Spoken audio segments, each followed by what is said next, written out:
Ô rage, ô désespoir, ô vieillesse ennemie, que dit Dan Diègue dans cette phrase qui a été récitée par tant d'écoliers? Eh bien, il met en accusation sa vieillesse qui lui ôte la possibilité d'agir comme il a agi tout au long de sa vie, une vieillesse qui le diminue, une vieillesse qui le prive de ses capacités. Alors, que dirait Dan Diègue aujourd'hui? La vieillesse n'est-elle qu'ennemie? Et est-ce que ça n'aurait pas de sens de changer cette association entre vieillesse et ennemi?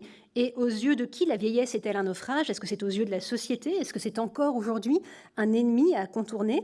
Est-ce qu'on ne peut pas être un beau vieux bien portant et ne pas être taxé de vouloir se rajeunir? Alors, on observe que ces dernières années, précisément, le regard sur le vieillissement, sur cette période de la vie, a largement évolué, même s'il reste encore beaucoup d'efforts à faire. Les magazines spécialisés dans le troisième âge fleurissent avec en couverture des personnes âgées souriantes, rayonnantes, avec leurs rides.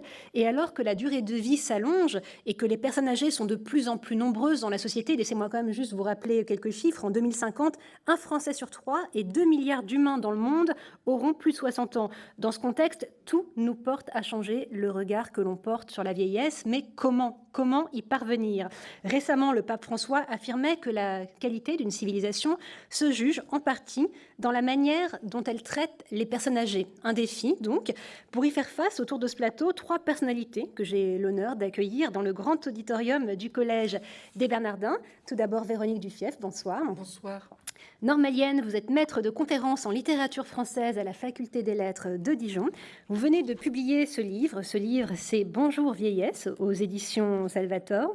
Et je dois dire que c'est un magnifique livre d'une très grande sensibilité. On aura l'occasion d'en reparler dans la suite de cette émission. Bertrand Cantin, bonsoir. Bonsoir. Vous êtes, vous, agrégé docteur en philosophie. Vous enseignez à l'université Paris-Est Marne-la-Vallée et dans le cadre du master d'éthique médicale de La Salpêtrière. Votre dernier ouvrage s'intitule La philosophie face au handicap. C'est un ouvrage qui a d'ailleurs reçu en 2013 le prix de l'Académie des sciences morales et politiques. Et vous avez aussi écrit beaucoup d'articles dans la revue Gérontologie et Société sur le thème du vieillissement. On en parlera également tout à l'heure. Enfin, nous avons le plaisir d'avoir avec nous également ce soir Pierre Diarra. Bonsoir. Bonsoir. Vous êtes originaire du Mali et après avoir obtenu à Paris un doctorat en théologie, puis un doctorat en histoire des religions et anthropologie religieuse à la Sorbonne, vous menez aujourd'hui des recherches, que ce soit en histoire, en anthropologie et en philosophie. Et vous aussi, vous enseignez, puisque vous êtes chargé de différents cours à l'Institut catholique de Paris. Et parmi ces cours, un cours sur l'anthropologie et les religions des ancêtres en Afrique. Là aussi, on va en reparler. Alors, je voudrais d'abord parler du fait que le regard porté sur le vieillissement varie beaucoup selon les cultures, à la fois dans le temps, mais aussi selon les pays. Et c'est finalement pas du tout un absolu, ce regard sur le vieillissement. Je citais Corneille en introduction. À son époque, on était vieux à 40 ans, ce qui prouve bien que l'âge, finalement, est une donnée de l'ordre des représentations. Et d'ailleurs, si on regarde ces dernières années, rien que ces dernières années, sans remonter jusqu'à Corneille, on se rend bien compte que les grands-parents des années 50, 60, 70 ne ressemblaient en rien à ceux d'aujourd'hui, ni physiquement, ni dans leur goût. Alors, Véronique Dufiet, justement, dans votre livre que j'évoquais tout à l'heure, Bonjour Tristesse, vous avez réalisé plusieurs portraits de personnes âgées, à commencer par celui de celle que vous appelez l'aïeule. Est-ce que vous avez le sentiment, vous aussi, qu'en quelques décennies, la façon de porter la vieillesse a évolué? Certainement, je pense qu'on accorde peut-être plus d'importance que par le passé à la fragilité. On est en train de découvrir que la fragilité n'est pas forcément une faiblesse, mais qu'elle peut être une chance pour reprendre contact avec la vie, pour descendre un peu dans les profondeurs de l'être qu'on est destiné à être. Et la vieillesse, contrairement à la fragilité qui ne concerne pas forcément tout le monde, la vieillesse est un petit peu notre destin à tous. Donc peut-être que ça peut être une bonne chose d'apprendre à découvrir ce que c'est que de voir ses forces diminuer, justement pour essayer de ne pas se laisser emprisonner par une image négative, mais pour découvrir que la faiblesse, c'est souvent une brèche, une faille, mais aussi une ouverture qui peut nous amener à porter un autre regard sur la vie que nous avons menée et à porter aussi un autre regard sur les relations que nous pouvons avoir les uns avec les autres. Alors, en l'occurrence, vous parlez d'aïeul. Aujourd'hui, on entend beaucoup l'appellation senior. Elle est très utilisée dans nos sociétés. Est-ce que ce n'est pas la preuve qu'il y a quelque part un champ lexical politiquement correcte qui s'est développée, qui est lourde de tabous, et que le mot vieux est connoté de manière négative. Je pose la question à vous, mais à vous tous, je ne sais pas lequel d'entre vous souhaite s'exprimer sur cette donnée lexicale. Oui, d'ailleurs, dans les années 80, on a indiqué que les textes administratifs français ne pouvaient plus employer le terme de vieux ou de vieille, que ça devenait donc inacceptable. Donc effectivement, maintenant, développer le terme de senior, c'est aussi une manière de dire il y a une catégorie de la population avant d'être vieux, puisque les seniors ne se reconnaissent pas le plus souvent comme des vieux. Mais ils reconnaissent qu'il y en a qui sont plus vieux qu'eux. Donc ce qui me gêne un petit peu quand même dans ce vocable, c'est la volonté, malgré tout, d'ostraciser ceux qui sont les plus vieux. Et donc tant qu'on est senior, tant qu'on est en forme encore, tout va bien finalement. Et donc l'image que vous évoquiez d'une revalorisation de la vieillesse fonctionne peut-être encore pour cette catégorie d'âge, mais c'est un petit peu comme si quand on parle du bien vieillir, cette notion de bien vieillir qui me hérisse, pourquoi elle me hérisse? Parce qu'elle sous-entend qu'il y a un moment où on vieillit mal et que finalement bien vieillir, c'est rester jeune. C'est une revendication le senior, c'est le faux vieux. C'est celui qui continue à être jeune alors qu'il est censé être vieux. Le bon vieux, finalement, c'est celui qui a l'air jeune. C'est un peu ça l'idée dans ce que vous dites. Voilà, tout à fait. Et ce qui veut dire qu'on n'accepte pas la vieillesse. Puisque dès que des éléments indiquent autre chose que ce qui maintient en forme, eh bien là, on commence à avoir des inquiétudes. Alors, on n'accepte pas la vieillesse en France, du moins, parce que on parlait de l'évolution du concept au fil des âges, mais ce concept, il évolue aussi beaucoup selon les pays et selon les cultures. Plus que ce concept, j'aurais parlé de représentation.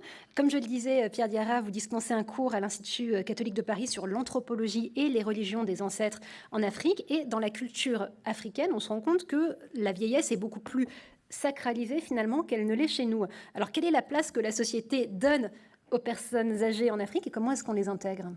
Alors on peut dire aussi qu'il y a eu des changements compte tenu des peuples et compte tenu des conditions de vie. Selon qu'on vit au village ou qu'on vit dans un quartier d'une grande ville, les choses ne se présentent pas de la même façon.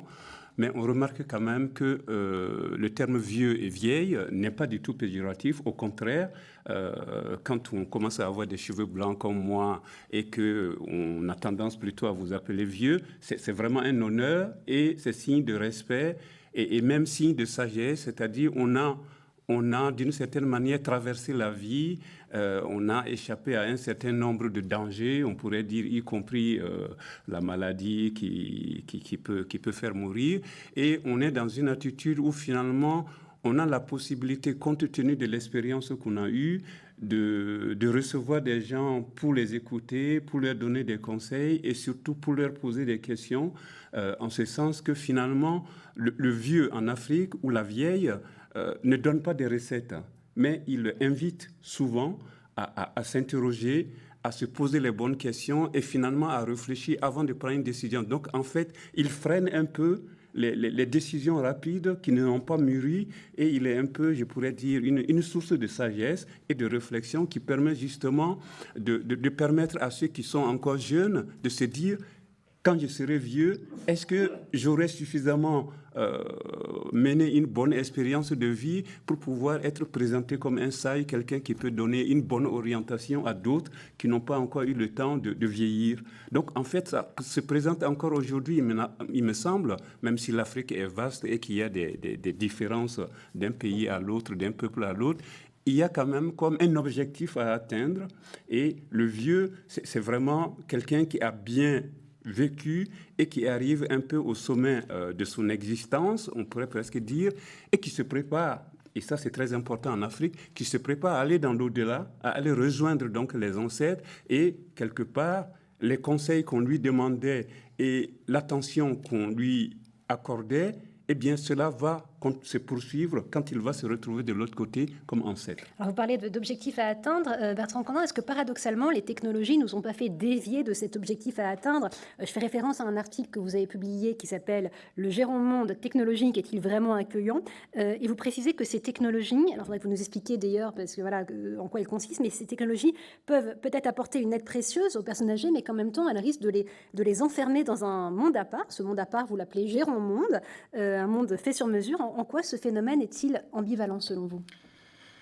Alors, d'un premier abord, on pourrait penser que c'est sympathique de penser aux personnes âgées et du coup de créer pour elles des objets spécifiques qui vont les aider. Donc les gérontechnologies, telles qu'on les appelle, qui sont donc des technologies qui permettent une vie plus facile dans donc toutes sortes d'appareillages. Comme par exemple Vous pouvez alors avoir des choses toutes simples, des sonotones, c'est de la gérontechnologie, et puis ensuite des petits robots.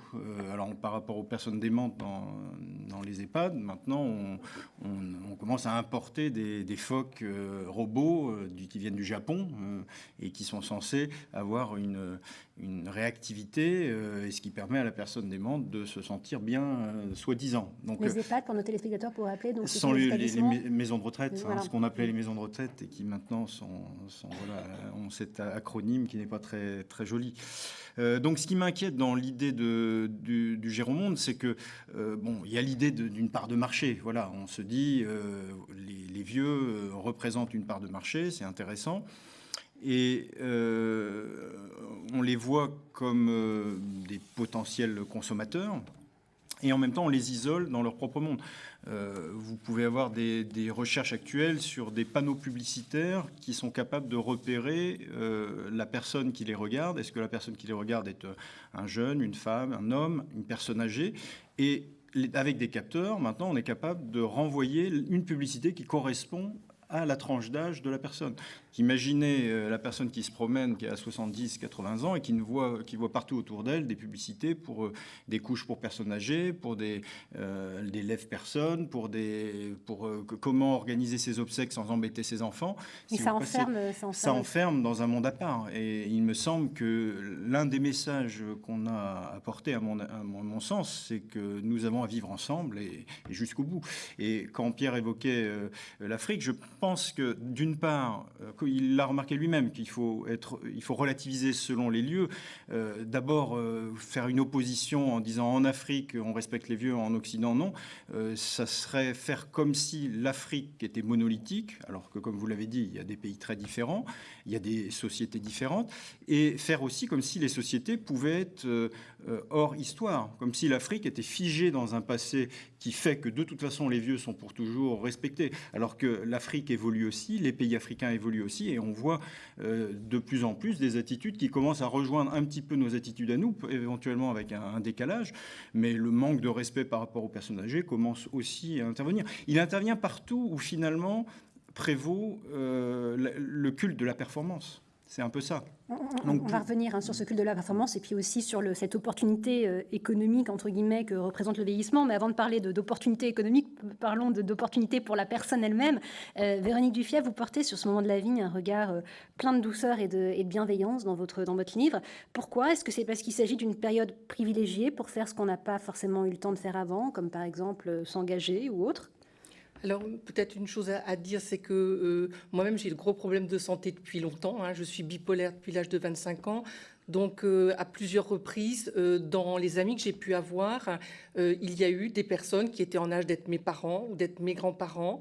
Et j'ai trouvé auprès de ces personnes une douceur, une aptitude à la lenteur, une tranquillité qui m'a permis de me réconcilier aussi avec moi-même à une époque où... j'avais l'impression d'être un petit peu sur la touche, comme les personnes âgées le sont quelquefois.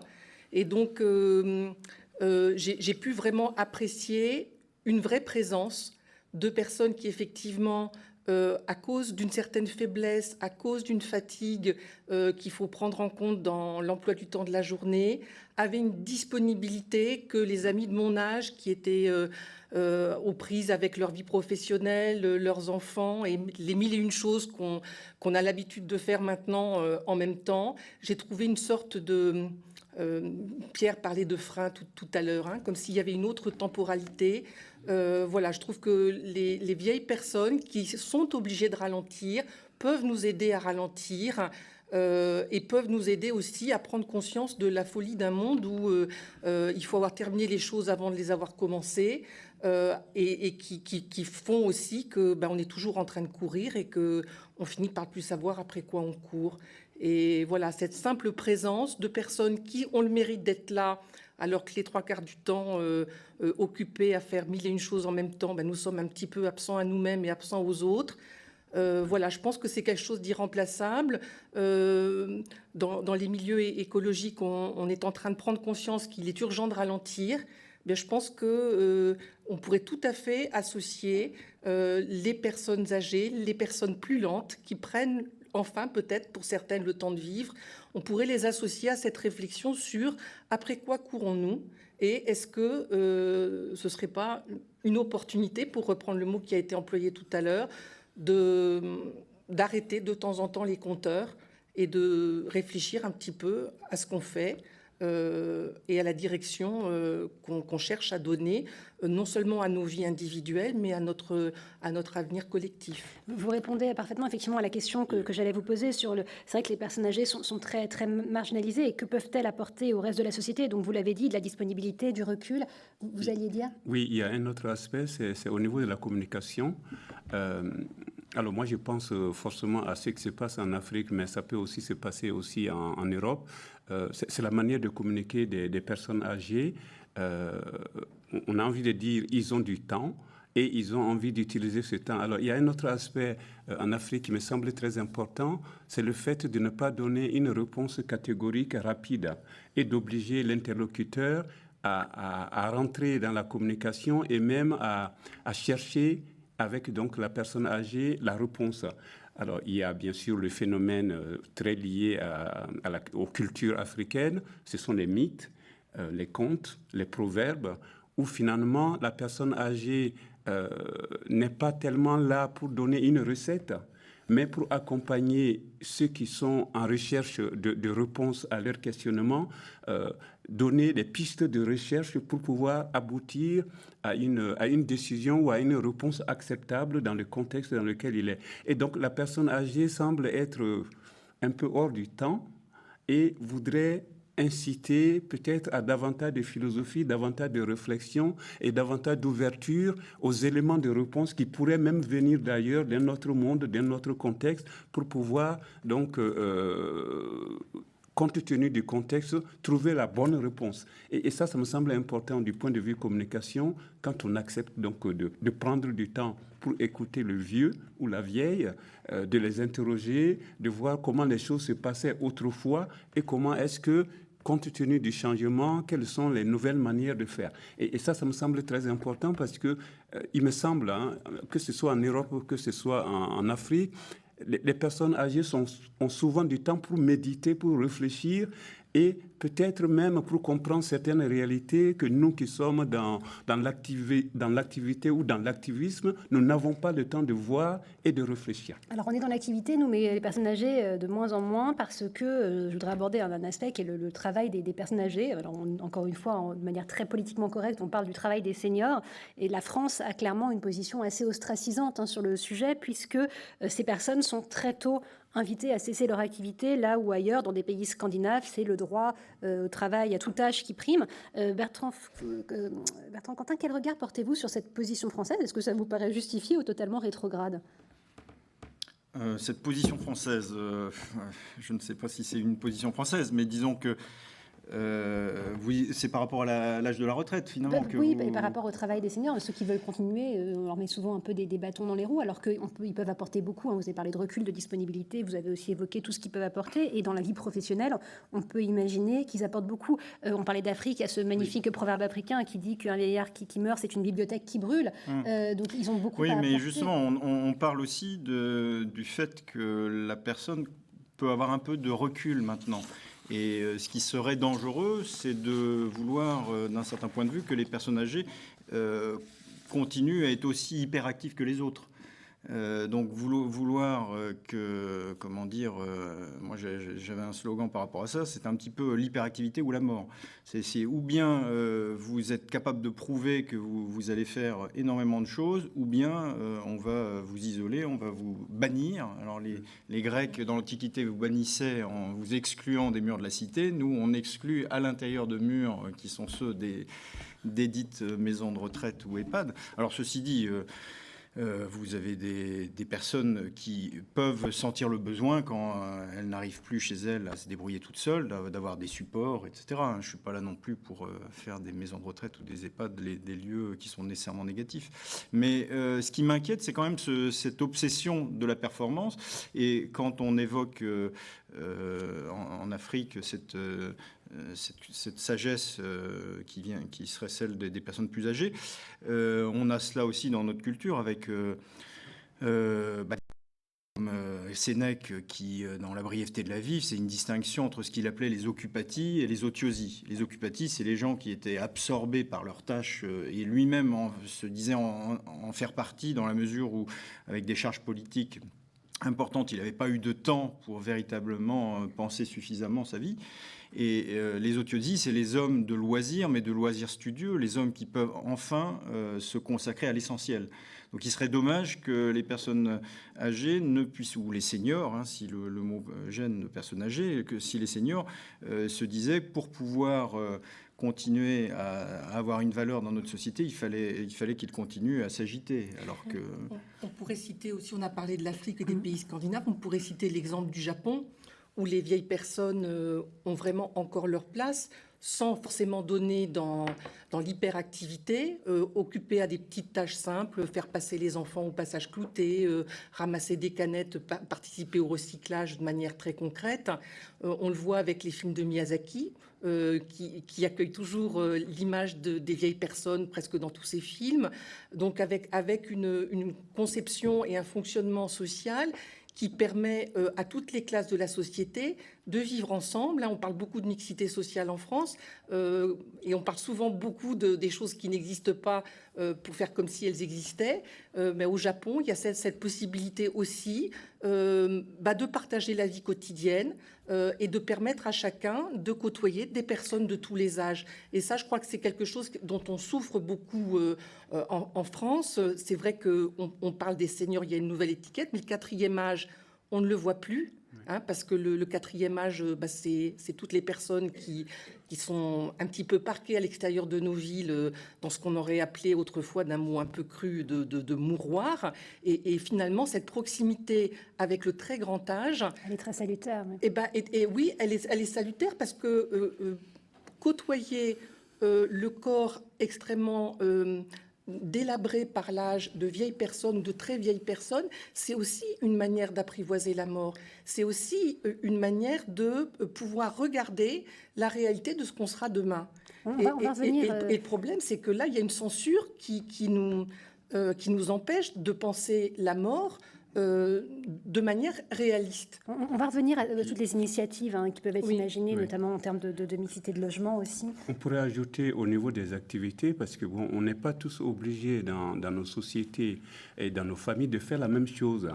Compte tenu des compétences, compte tenu de la force qu'on a, on peut faire diverses choses. Et par exemple, les personnes âgées, leur rôle auprès des petits-enfants, ça doit être considéré comme très important. Leur accompagnement de personnes qui ont besoin qu'on les écoute et qu'on leur donne des conseils ou au moins des éléments de réflexion. C'est aussi une activité importante. C'est pas forcément travailler comme ceux qui sont actifs.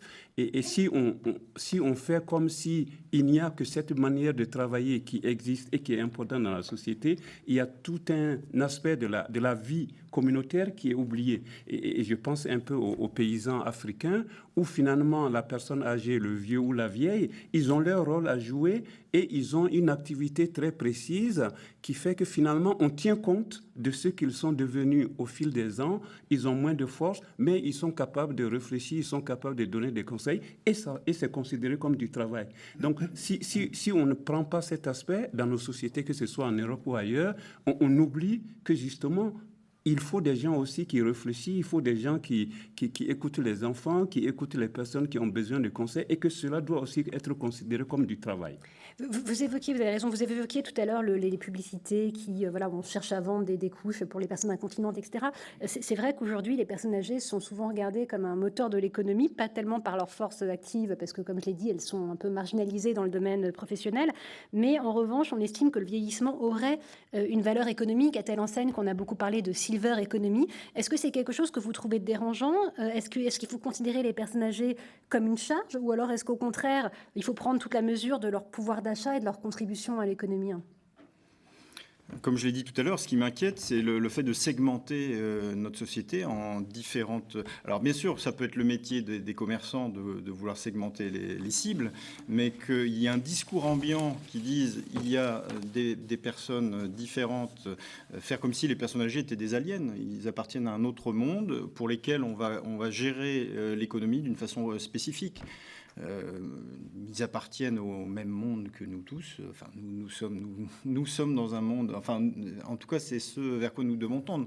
Et quand je parlais d'hyperactivité, on en vient parfois maintenant à avoir des seniors qui ont un emploi du temps tellement chargé qu'ils n'ont plus de temps pour aller garder leurs petits-enfants. Parce que justement, ils ont l'emploi du temps avec à telle heure, je suis à mon association, à telle autre heure, ah non, là, je ne vais pas pouvoir chercher les petits-enfants. Donc, vous voyez que cette tendance à suivre le modèle ambiant de l'hyperactivité, elle a un retentissement jusque... Et en quoi c'est dangereux, cette tyrannie du bien vieillir, ce culte de la performance qui se traduit par des injonctions perpétuelles à rester jeune et actif? Parce que ça manque de sagesse. C'est que effectivement, on risque fort de tomber de haut, parce que c'est un petit peu la chute à pic dès qu'il va y avoir une difficulté. Quand Véronique parlait des difficultés médicales, ou le moment où on doit les affronter, on n'est pas prêt. Et on a un indice très éloquent dans l'environnement des images qui nous entourent en ce moment. Il y a des têtes de mort partout. Il y a des têtes de mort partout. Et comme par hasard, on a perdu cette faculté de se préparer à la mort et de regarder en face la réalité de la vie humaine. Qu'est-ce que vous voulez dire par tête de mort?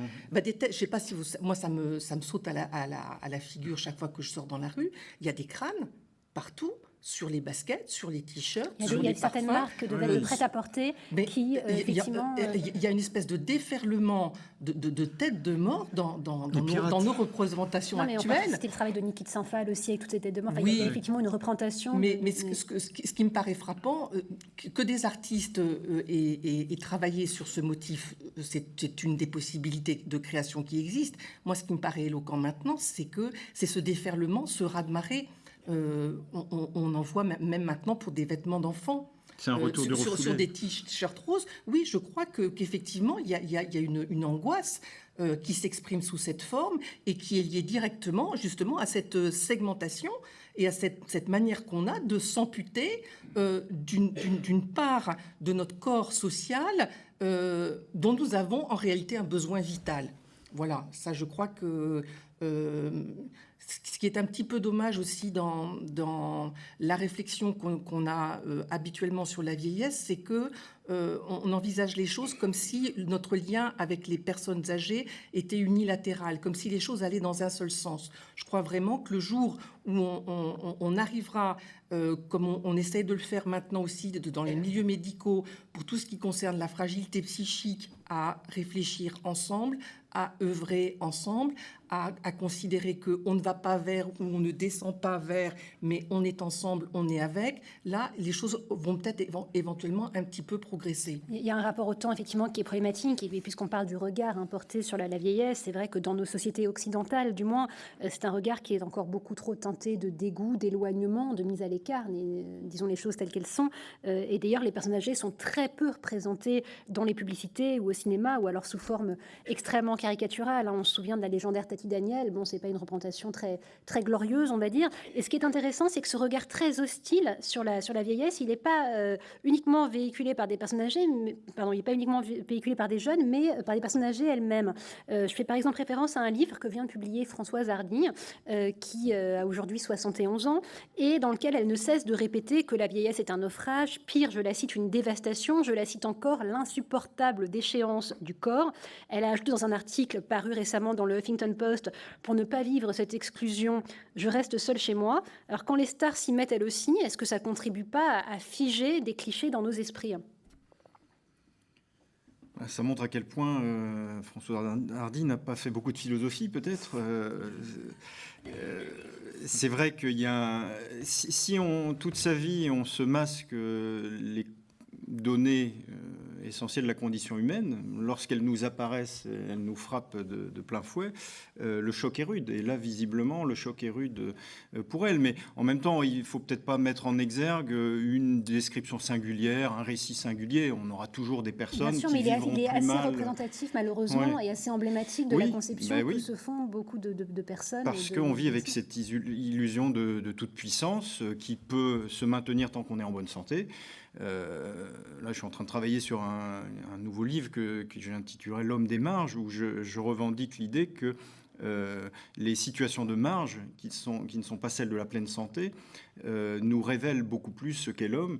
Et contrairement à cette définition qui pouvait être celle des philosophes antiques notamment, que l'homme était pleinement lui-même quand il était un corps sain dans un esprit sain, une pleine santé. Et donc ces figures-là, ces figures, Véronique parlait de fragilité tout à l'heure, ces figures de la fragilité, elles nous aident à comprendre quelque chose de l'homme. Et donc, on ne peut qu'appeler à avoir davantage de sagesse de ce point de vue-là. Et c'est peut-être une manière aussi de refuser ce que nous sommes fondamentalement, c'est que nous sommes de passage dans le monde et que finalement, qu'on le veuille ou pas, on finira par mourir et il est sage de s'y préparer. Et peut-être la vieillesse, c'est le moment où on nous oblige, notre corps nous oblige à regarder donc la réalité en face et à nous dire je suis un être mortel et quelque part je n'ai pas vocation à rester éternellement ici-bas et par conséquent il faut y apporter donc la dimension spirituelle de la vie et pourquoi pas de l'espérance après la mort qui a peut-être quelque chose. La dimension spirituelle et aussi le contact direct de personne à personne. C'est ça. Le contact aussi charnel et corporel. Moi, j'ai un souvenir de petite fille avec mon arrière-grand-mère quand j'étais petite et que j'allais lui rendre visite dans sa chambre. Je m'amusais à plisser la peau de sa main, cette peau tachée avec des taches brunes. Et j'étais toujours intriguée parce que comme la peau avait perdu son élasticité, les rides, les plis que je faisais avec la main restaient en place. Ben, je devais avoir 5 ou 6 ans quand je faisais ça. Mais je crois que ça m'a vraiment marqué pour toujours parce que je découvrais quelque chose d'étonnant. Ma grand-mère, elle avait une peau qui était différente de la mienne.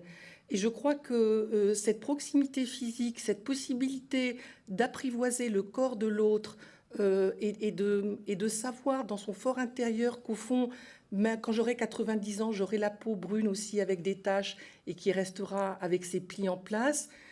C'est aussi une manière de s'accueillir mutuellement les uns les autres et c'est aussi une manière de pouvoir aller vers la pente déclinante de sa vie sans être terrorisé à l'idée qu'on va être un paria, qu'on va être mis sur la touche et qu'on ne sera plus regardable par qui que ce soit.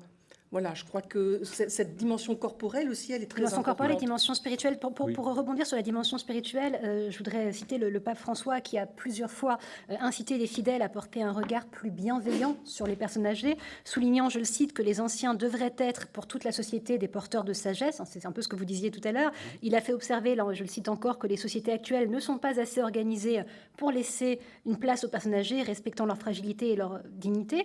D'un point de vue spirituel et religieux, Pierre Diarra, comment est-ce qu'on peut intégrer les personnes âgées, marginalisées au sens large dans la communauté chrétienne, et comment l'amour de Dieu peut nous amener à interroger nos sociétés?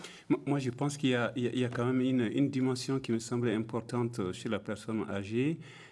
Bien sûr, il y a la fragilité dont nous avons parlé. Il y a la signification du corps qui finalement n'est pas le tout de l'être humain. Quand on est jeune, dans sa force, le corps a beaucoup d'importance, mais quand on vieillit, bien sûr, on peut dire que le corps a encore de l'importance, mais il n'a plus la même dimension. Et du coup, peut-être ça oblige à relativiser donc la beauté physique, à relativiser la force physique, etc. Et à se dire que finalement, l'être humain ne se réduit pas à son corps et l'être humain ne se réduit pas à la beauté physique, ne se réduit pas à la force physique, mais qu'il y a peut-être au-delà de l'apparence, il y a des valeurs qu'il faut rechercher et qu'on peut trouver justement dans toutes les sagesses du monde, que ce soit religieuse, que ce soit au niveau des philosophies, et où finalement la personne âgée est un peu là pour nous remettre à notre place, pour nous dire finalement, voilà ce que nous sommes peut-être appelés à devenir si nous avons la chance de vieillir, parce que moi j'appelle ça une chance.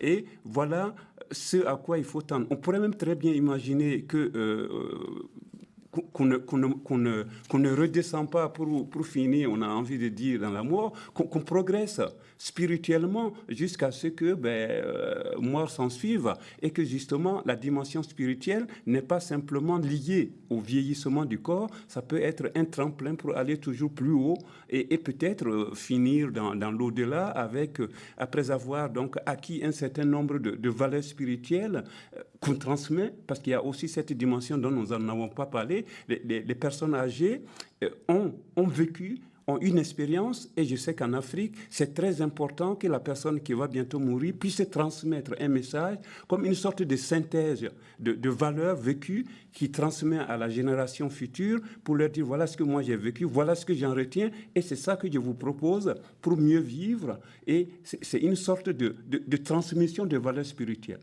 Bertrand Cantin, vous avez mené une réflexion en tant que philosophe sur le vieillissement comme altérité. Les personnes âgées, c'est vrai, n'existent pas en tant que quantité indépendante du reste de la population. Elles existent avant tout dans le regard des autres, d'où l'importance de changer ce regard sur le vieillissement. Et c'est le thème du débat qui nous réunit ce soir, puisqu'elle est encore, cette vieillesse, trop assimilée à une pré-sortie de la vie. Précisément, selon vous, comment est-ce qu'on peut y parvenir à changer le regard sur le vieillissement? Quelles sont les pistes que vous suggérez? Penser, ça n'est pas rien, disait Heidegger. Parce que quand on somme le philosophe de trouver des solutions, vous posez la question comme si j'étais un politique qui devait prendre des décisions. Penser, ça n'est pas rien. Penser, ça n'est pas rien. Ça veut dire que déjà refuser un certain discours ambiant, c'est un effort à faire, et être dans une transmission de ce refus de ce discours qui ostracise est importante. Par ailleurs, j'aurais tendance à dire, un petit peu pour reprendre une chanson de Brassens, le temps ne fait rien à l'affaire, au sens où, je ne vais pas continuer la chanson peut-être, mais... Dommage. Au sens où, l'âge, finalement, est un paramètre, mais qui ne devrait pas être fondamental pour décrire qui nous sommes. Et du point de vue politique, il me semble également une impasse de vouloir faire des lois dirigées en direction des vieux, tout comme c'est une impasse de faire des lois en direction des personnes handicapées. La loi de 2005 pour les personnes handicapées est une loi qui a apporté beaucoup de choses, mais j'espère que c'est la dernière, au sens où tout ce qui implique l'acceptation de la vie en commun, de ce qui permet aux personnes handicapées ou aux personnes âgées de vivre avec les autres, devrait être incluse dans toute loi, quelle qu'elle soit, qu'il y ait un volet qui permet cela, mais qu'il n'y ait plus de loi spécifique, si vous voulez. Puisque vous parlez de loi, c'est vrai qu'au-delà des discours spirituels, ce que vous soulignez, qui est très juste, de la proximité des corps, parmi les pistes qui sont évoquées pour parvenir à changer ce regard sur le vieillissement, il y a la piste législative et il y a un projet de loi qui est en cours, alors où on parle relatif à l'adaptation de la société au vieillissement. C'est le Conseil économique, social et environnemental qui a été saisi par une lettre du Premier ministre en février 2014, donc il n'y a pas si longtemps, et il y a toute une série de recommandations qui ont été formulées, par exemple le fait de rendre plus visibles les personnes âgées, vous le disiez très justement, elles sont trop parquées et isolées dans des campagnes de communication, de favoriser les mobilités ou encore d'aider les seniors, on reprend le terme de seniors en fin de carrière, à utiliser leur projet de vie. Est-ce que tout ça, Véronique Duffièvre, vous paraît être des pistes intéressantes? Moi, j'ai toujours un petit peu peur du danger de bureaucratisation dans la manière d'aborder les questions que nous avons à nous poser ensemble. Je trouve que ce danger-là fait passer le traitement des problèmes avant la considération pour les personnes. Moi, par goût personnel et par conviction, je regarde plutôt du côté de l'inventivité de l'Église en matière de recherche d'autres manières de vivre. Il y a des choses qui se font, il y a des communautés qui existent comme Espérance et Vie qui permettent à des veufs ou à des messieurs qui se retrouvent seuls en fin de vie de vivre vraiment une vie communautaire ouverte aussi aux enfants, aux petits-enfants, aux amis. Il existe la même chose aussi pour des veuves, la communauté d'Anne la prophétesse. Il y a aussi des initiatives qui viennent du Québec. Hein, le mot m'échappe maintenant, mais ce sont des systèmes où la monnaie d'échange, c'est 1 heure de temps, et où on peut échanger 1 heure de babysitting contre 1 heure de maquillage. Voilà, donc avec la recherche de nouvelles façons de fonctionner ensemble, d'être ensemble, et où les personnes sont premières et où elles sont là avant les initiatives qu'on pourrait parachuter d'en haut avec beaucoup de jargon et beaucoup de termes ronflants, parmi lesquels on trouve le mot senior. Voilà, moi je crois davantage aux démarches qui sont faites par les personnes concernées, qui essayent de trouver concrètement ensemble des réponses à la situation de vie dans laquelle elles se trouvent.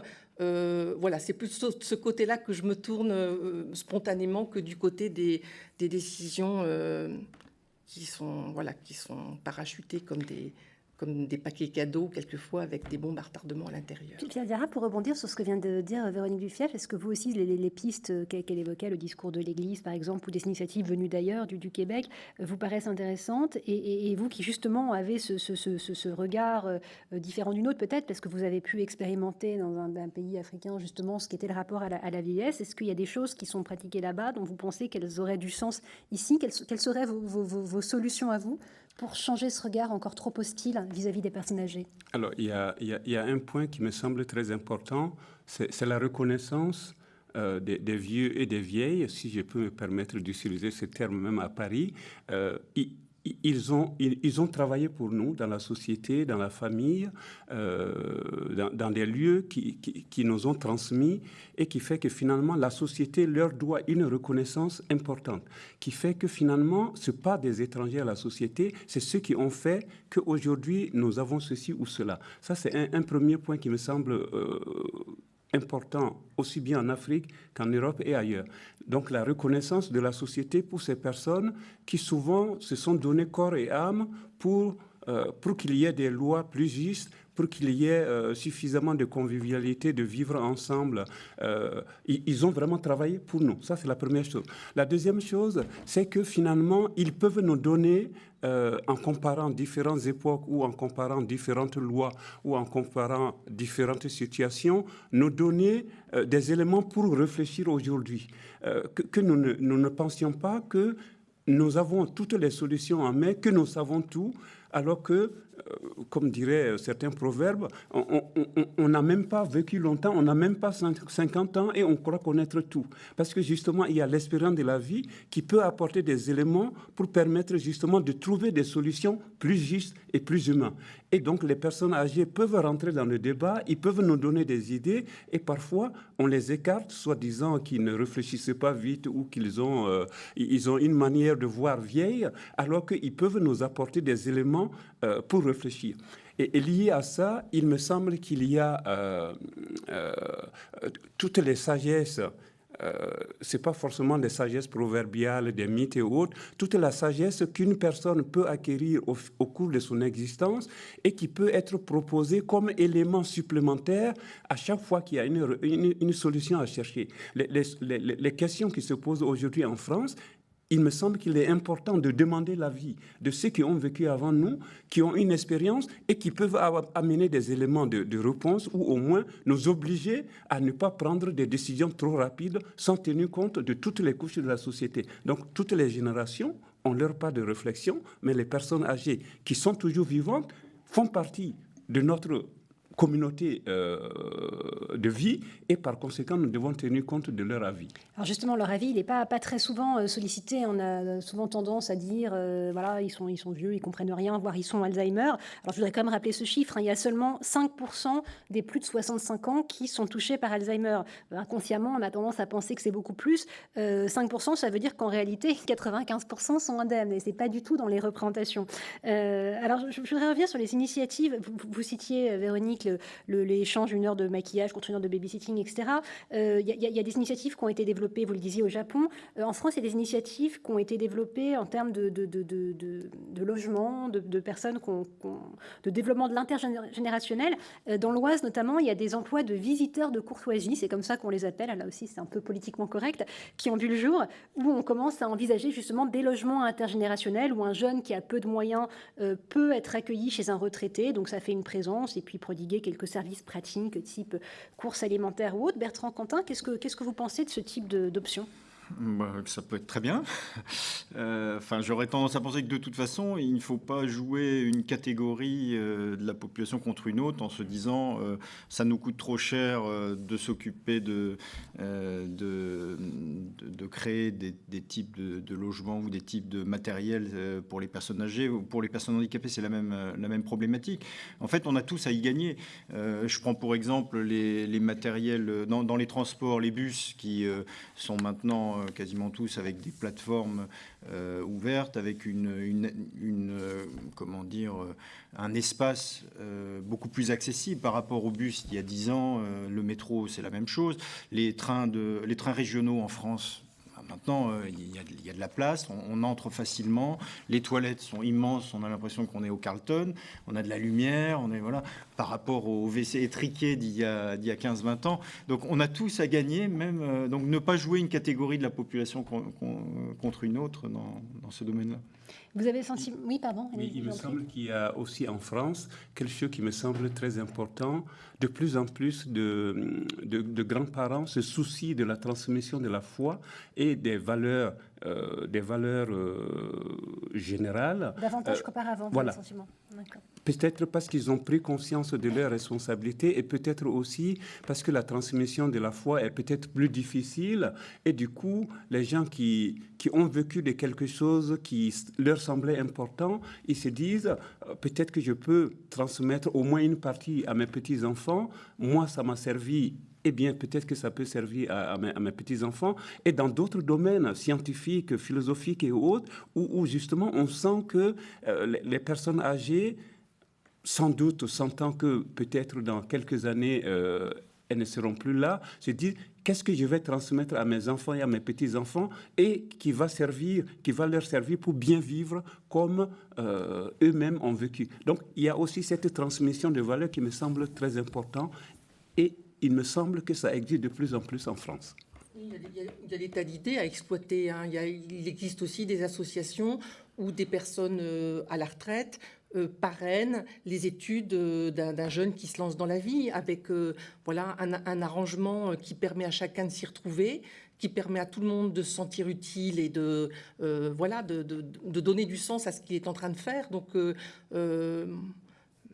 l'imagination peut...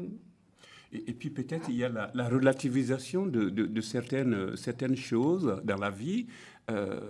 Moi, je pense à un proverbe en Afrique où que les vieux citent souvent, si le devin te dit quelque chose, il ne faut pas tout faire.